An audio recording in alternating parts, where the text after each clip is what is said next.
Bayangkan kalian memegang sebuah batu yang berpijar hijau kebiruan dalam gelap. Batu ini hangat saat disentuh, bahkan tanpa sumber panas eksternal. Ilmuwan pada tahun 1898 tidak tahu apa yang mereka hadapi. Mereka menyebutnya radiasi, karena energi tampak memancar dari batu tersebut.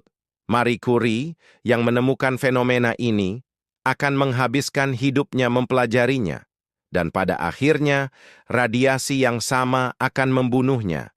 Tapi radiasi juga menyelamatkan jutaan nyawa melalui pengobatan kanker. Memberikan energi listrik untuk seperempat populasi dunia melalui pembangkit nuklir. Bahkan memungkinkan kita mengirim wahana ke ujung tata surya. Radioaktivitas adalah salah satu kekuatan paling powerful dan misunderstood, disalahpahami di alam semesta. Bisa menjadi penyelamat atau pembunuh, tergantung bagaimana kita menggunakannya.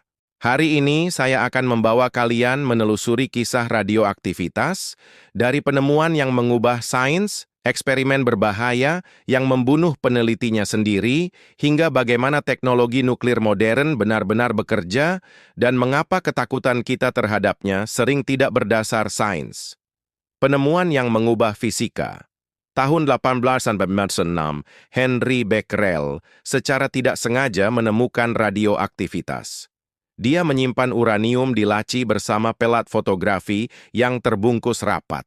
Ketika dibuka, pelat tersebut ternyata terekspos seolah terkena cahaya, meski tidak ada cahaya yang bisa masuk.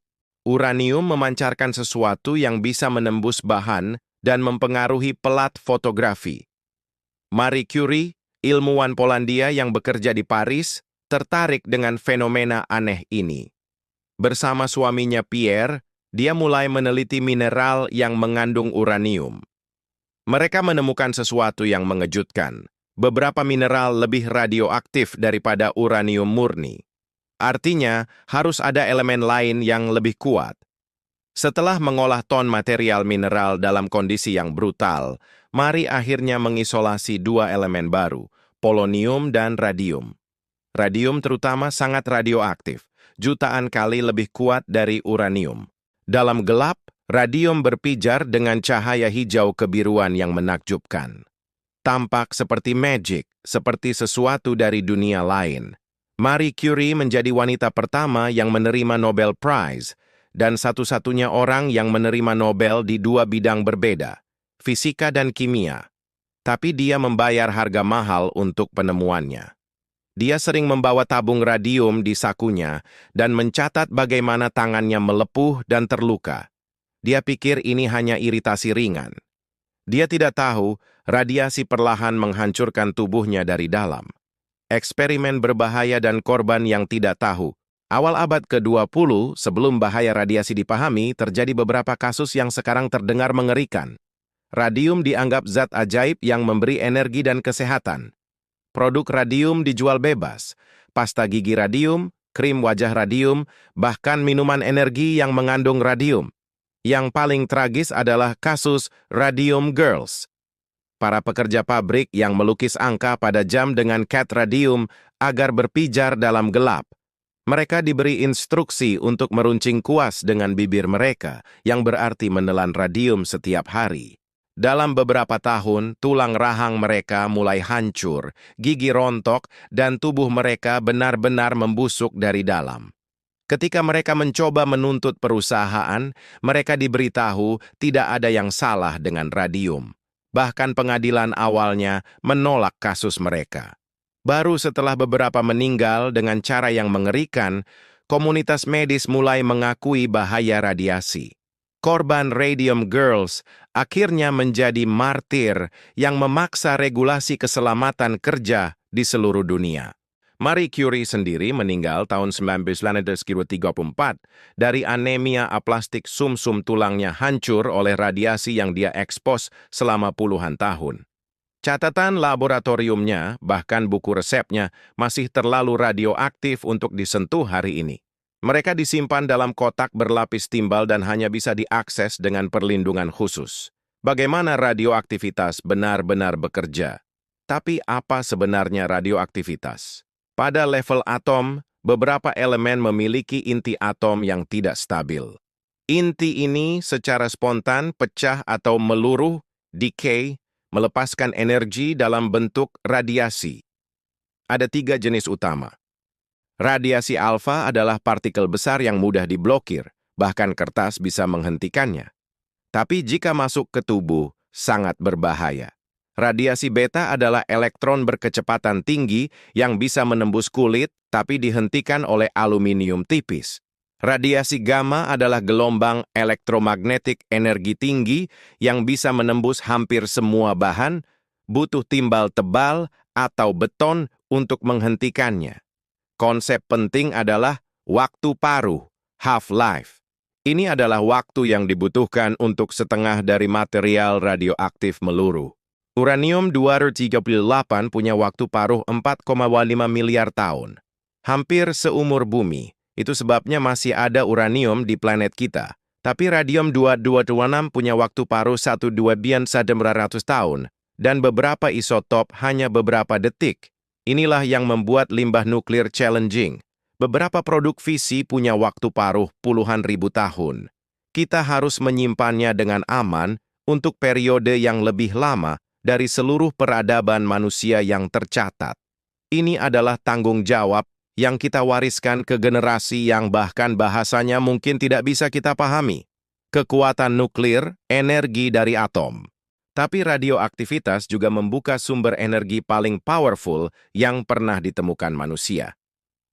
Einstein menunjukkan dengan ERMC2 bahwa massa bisa dikonversi menjadi energi. Jumlah energi yang terkandung dalam massa kecil sangat besar, C2, kecepatan cahaya kuadrat, adalah angka yang sangat besar. Dalam reaktor nuklir, uranium-235 ditembak dengan neutron. Inti uranium pecah menjadi elemen lebih ringan, melepaskan energi besar dan lebih banyak neutron. Neutron ini memecah uranium lain, menciptakan reaksi berantai. Dalam reaktor yang terkontrol, reaksi ini dikendalikan untuk menghasilkan panas steady yang menggerakkan turbin dan menghasilkan listrik. 1 kilogram uranium bisa menghasilkan energi setara dengan 3.000 ton batu bara. Itu efisiensi yang luar biasa. Dan tidak ada emisi karbon, tidak ada gas rumah kaca dilepaskan. Inilah mengapa banyak ilmuwan iklim argue bahwa energi nuklir perlu menjadi bagian dari solusi perubahan iklim.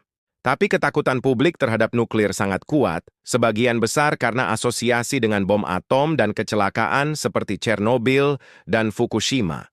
Kenyataannya lebih nuanced. Pembangkit nuklir modern jauh lebih aman dari desain tahun 1970-an. Dan data menunjukkan bahwa per unit energi yang dihasilkan, nuklir sebenarnya menyebabkan lebih sedikit kematian daripada batu bara atau bahkan solar panel-panel surya jika memperhitungkan kecelakaan instalasi. Aplikasi medis yang menyelamatkan nyawa. Tapi kontribusi paling langsung radioaktivitas mungkin di bidang kedokteran. Terapi radiasi telah menyelamatkan jutaan penderita kanker. Prinsipnya sederhana tapi powerful. Sel kanker membelah lebih cepat dari sel normal, jadi lebih rentan terhadap kerusakan radiasi. Dalam terapi radiasi modern, berkas radiasi difokuskan dengan presisi ke tumor dari berbagai sudut. Tumor menerima dosis tinggi, sementara jaringan sekitar menerima dosis jauh lebih rendah. Teknologi seperti gamma knife bisa menargetkan tumor otak dengan akurasi sub-milimeter tanpa operasi terbuka. Radioisotop juga digunakan untuk diagnosis. Technetium-95M, isotop dengan waktu paruh 6 jam, diinjeksikan ke pasien dan berkonsentrasi di organ tertentu. Scanner mendeteksi radiasi gamma yang dipancarkan, menghasilkan gambar yang menunjukkan bagaimana organ berfungsi secara real-time. Ini disebut pencitraan nuklir atau PET scan. Yang menarik, radiasi dosis rendah bahkan ditemukan di alam dan kita ekspos setiap hari. Saat terbang dalam pesawat, kita ekspos radiasi kosmik. Makan pisang memberi dosis kecil radiasi dari kalium-40. Bahkan tubuh kita sendiri mengandung isotop radioaktif natural. Yang penting adalah dosis dan durasi eksposur. Kecelakaan yang mengubah persepsi. Tentu saja tidak bisa membahas radioaktivitas tanpa menyebut kecelakaan besar. Chernobyl tahun 1944 adalah worst case scenario, kombinasi desain buruk, kesalahan operator, dan cover-up pemerintah. Reaktor meledak, melepaskan material radioaktif ke atmosfer yang tersebar ke seluruh Eropa. Area eksklusi Chernobyl masih terlalu radioaktif untuk dihuni hari ini. Tapi yang mengejutkan, wildlife justru thriving di sana. Tanpa manusia, populasi hewan meningkat drastis meski radiasi. Ini bukan berarti radiasi tidak berbahaya. Mutasi genetik ditemukan di banyak spesies, tapi menunjukkan bahwa ancaman manusia terhadap wildlife kadang lebih besar dari radiasi. Fukushima tahun 2011 adalah cerita berbeda. Gempa dan tsunami merusak sistem pendingin, menyebabkan meltdown. Tapi desain modern berarti containment berhasil mencegah sebagian besar pelepasan radioaktif. Tidak ada kematian langsung dari radiasi, meski evakuasi massal menyebabkan trauma dan beberapa kematian tidak langsung. Yang tragik adalah evakuasi mungkin lebih berbahaya dari tetap di tempat. Stres evakuasi dan kehilangan rumah menyebabkan ribuan kematian dari serangan jantung, bunuh diri, dan penurunan kesehatan jauh lebih banyak dari yang akan mati dari eksposur radiasi jika mereka tetap tinggal. Masa depan, thorium dan fusion. Looking forward, teknologi nuklir terus evolve. Reaktor thorium menjanjikan keamanan lebih baik. Thorium tidak bisa menyebabkan meltdown seperti uranium dan menghasilkan lebih sedikit limbah berumur panjang. Beberapa negara, terutama India dan China, sedang develop reaktor thorium. Tapi Holy Grail adalah fusion, fusi nuklir. Ini adalah proses yang menggerakkan matahari, menggabungkan atom hidrogen menjadi helium, melepaskan energi masif. Fusion tidak menghasilkan limbah radioaktif berumur panjang dan tidak bisa menyebabkan meltdown.